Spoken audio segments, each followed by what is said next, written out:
What is up, everyone? I'm back in my office today. It's like 10:15 in the morning. I had keys, man. It was like the perfect storm of how to get into a building without breaking and entering. So we are in week 3 of our series, Rise Up. Again, we are going through what did Jesus do after he rose from the dead. So on Easter morning, the women show up at the tomb. It is empty. Jesus is gone. Where is he? Last week we learned he appears to his disciples in an upper room, but the first time Thomas wasn't there. They go, Thomas, we saw Jesus. He goes, I don't believe it. And so Jesus comes back, reveals himself to Thomas. And through that, though, the disciples were brought together. Jesus connects us to each other. This week, week 3, Jesus gives encouragement. And so specifically, we're going to talk about this miraculous catch of fish where Jesus goes back to an original miracle. And I'm pretty sure in the story I said that I kind of used to feel like this was a lazy miracle because he's just like basically redoing one that he did with Peter a long time ago where, hey, we've been out all night fishing. Did you catch any fish? Nope. Hey, throw your nets on the other side of the boat. He catches all the fish. Peter realizes Jesus, doesn't even wait for the boat. He jumps out, swims to shore. They're there talking with Jesus, and Jesus then goes into this, hey, Peter, do you love me? And Peter says, yes, Lord, you know I love you. He goes, then feed my sheep. Hey, Peter, do you love me? And he goes, yeah, I love you. And he goes, okay, great, then feed my sheep. And he asks him a third time, do you love me? This goes back to when Jesus was denied by Peter in the courtyard 3 times, and he repeats that with him. So what we're saying is Jesus is then going through this 3 times, says, do you love me? Then feed my sheep. And he forgives him, and he then basically commissions him to, hey, now go and tell others, like, don't ever disown me again. I forgive you. Here's your second chance. And he encourages him. He sends him off with that. So the big idea is that Jesus gives encouragement. That story is John 21, 1 through 17. It's a little bit of a longer video because I feel like a couple of those points of the story are important, so I read a lot of it. So when you're watching the video on Thursday and Sunday, just bear with me. I know it's a longer one. The past 2 weeks have been like 5 minutes. This one I'm guessing is going to end up about 8, which March, most of the videos were like between 7 and 9, so it'll be like that. So not crazy long, but let's jump into the day. The host is going to ask a couple of questions just to get the kids warmed up, just to talk to them as they're coming in, getting seated and stuff. Would you rather bungee jump or skydive, which sound very similar, but they're very different because when you skydive, you fall from higher one time, and bungee jumping is a lot shorter, but you fall and then you go back up and then you fall and then you go back up and then you fall and you go back up. So there's a difference there. Which would you rather do? Would you rather rock climb or scuba dive? So would you rather climb up, or would you rather go underwater? And then the segue is going to be today we're going to learn how Jesus encourages us when we need it. I know I would need a lot of encouragement to do things like bungee jumping or scuba. I also think I would need a crowd cheering me on. Typo. I'm going to make a note of that because, guys, I don't like making mistakes. Cheering me on to climb a mountain, which is our game today. And then you're going to have you're going to split the room in half and have a couple kids come on stage, and they're going to do mountain climbers. And so, in case you're unfamiliar, it is where you do like a push-up position, high plank, and then you bring one knee at a time up to your chest. And so you're basically, it looks like you're trying to sprint, but your hands keep you planted. And then you're going to see how many of those you can do in, it says a minute. That's a crazy long time to do mountain climbers. So we'll probably cut that down to 30 seconds. But here's the deal. When your team member is on stage doing mountain climbers, you're going to have one adult counting each kid. So the kids aren't counting for themselves because they're terrible counters. The other thing is this. We want the crowd to be cheering that kid's name or just like cheering them on and giving them that encouragement while they're playing. So the exercise is called mountain climbers. So we're not actually going to climb a wall or anything. They're going to do mountain climbers on the floor. We want their team to be cheering them on and encouraging them.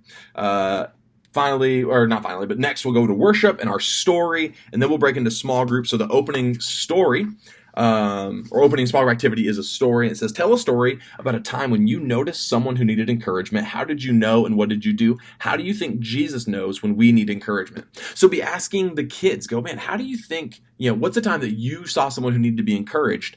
And how did you notice that? And then what did you do? Or, hey, when you're feeling down, how can we encourage you? How can the person encourage you?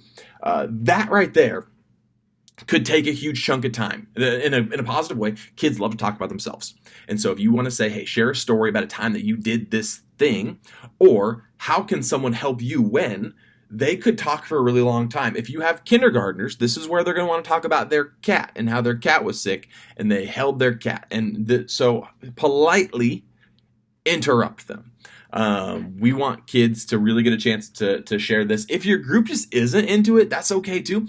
Go on to the discussion questions, but if you're doing that one, man, how did you encourage someone? How can you be encouraging? How can you be encouraged? How does Jesus know we need encouragement?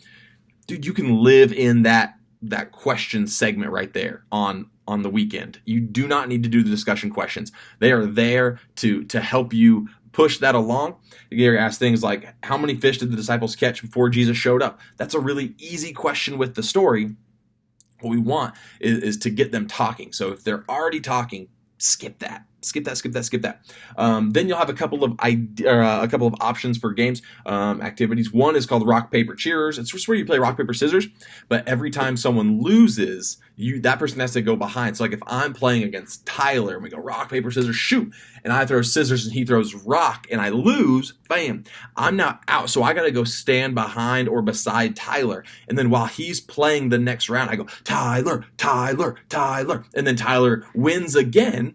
And he just played against, I'm just naming staff members right now, he played against Amy, and Amy had already beat Michelle. So now Trevor, Amy, Michelle are all going, Tyler, as Tyler tries to beat the entire group. And then he can even go off and challenge the next group's champion, and then all the groups are cheering for their person. So that's one option you have. Another option is, get a picture of a motivational poster like this. This one says achievement, and in tiny little letters says, it is hard to fail, but it's worse never to have tried to succeed. That is some sort of proverb, and I can't. Oh, Theodore Roosevelt, not a proverb. Theodore Roosevelt. Anyway, the point being, these are encouraging, motivating posters, and so you can give your kids a blank piece of paper. Where'd it go? Oh, right here. Give your kids a blank piece of paper and let them draw their own motivational poster, and then you can even say, hey, you can do this as an activity. So you can give this poster to someone else. Give this poster to someone who needs encouragement. So draw them a picture. That's the long story short is draw someone a picture and give it to them and encourage them and just say like, hey, I'm thinking about you. Or they can try, the older kids especially can, try and copy something like this. So you'll have prayer. You'll also have a memory verse. And then the last thing, it's not on here. But if your group wants to do their own mountain climber from the host game, from the large group game, if they want to have their own contest to see who can do the most mountain climbers in 30 seconds or a minute, go for it. So that's not scheduled, but you obviously can do that. If they don't want to do the other games, like if they don't want to play rock, paper, scissors, and they'd rather do the mountain climber thing and still be like cheering for each other, I'm great with that. I have absolutely no issue. If they want to choose any other sort of challenge, we don't want to do mountain climbers. We want to do jumping jacks. Great, do jumping jacks and cheer for each other. That's the point of the point of the lesson, is that we would be cheering each other on. So please don't read this and go, have to do mountain climbers and we have to play rock, paper, scissors. Nope, we don't. We want our kids to understand that Jesus gives encouragement, how and why, and how we can do the same.